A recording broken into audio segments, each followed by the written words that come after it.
Hi, I'm Louise Sullivan. I'm branch manager at Spokane Public Library in Spokane, Washington.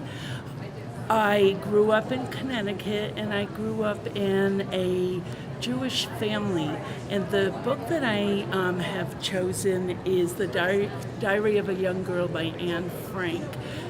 This book had a huge impact on me from the time I first read it, probably when I was in about fourth grade, which was in the mid-1960s, which actually wasn't that long after the Holocaust, about 20 years after.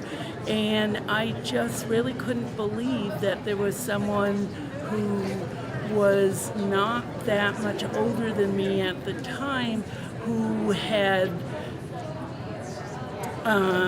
been living in hiding. And then, of course, I found out, afterwards, not part of the diary, that she had been killed in the Holocaust.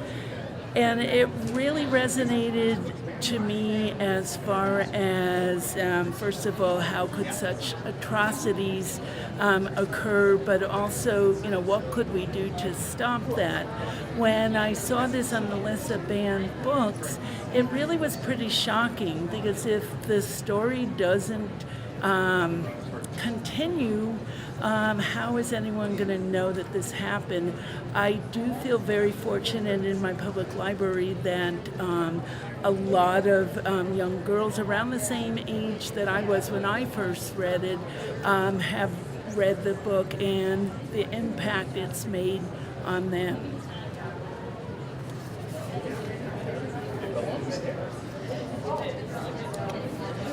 After May 1940, the good times were few and far between. First there was the war, then the capitulation, and then the arrival of the Germans, which is when the trouble started for the Jews.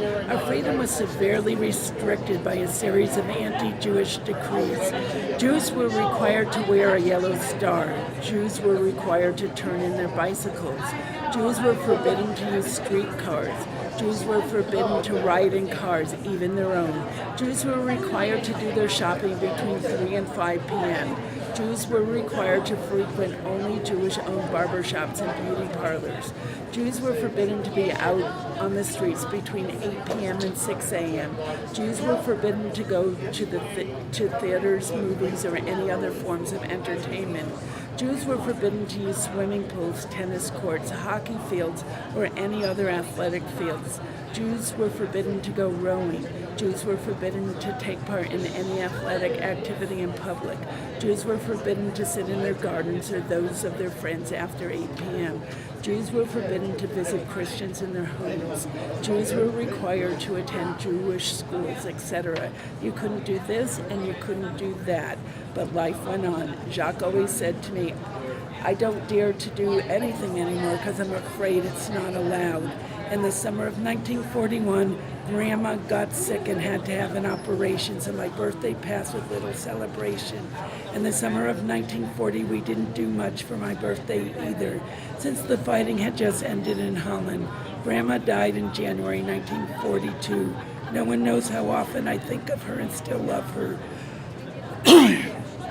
The birthday celebration in 1942 was intended to make up for the others, and Grandma's candle was lit among the rest.